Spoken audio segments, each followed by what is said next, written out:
ගොඩක් අය හිතන්නේ ස්පර්ම් කවුන්ට් එක වැදගත් වෙන්නේ බබෙක් හදන්න විතරයි කියලා. Absolutely not. ස්පර්ම් කවුන්ට් කියන්නේ ඔයාගේ බොඩි එකේ එනර්ජි ලෙවල්ස් මෙෂර් කරන මෙට්‍රික් එකක්.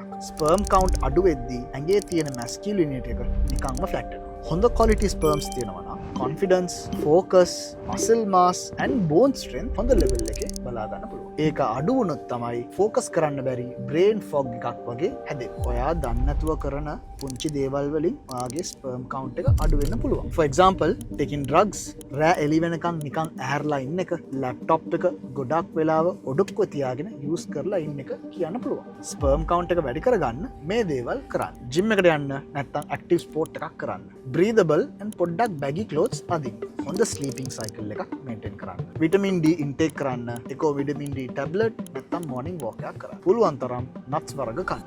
just survive වෙන එක නවත්තලා high energy එකෙන් life එක dominate කරන්න. මේ වගේ වීඩියෝ සඳහා අපිව follow කරන්න.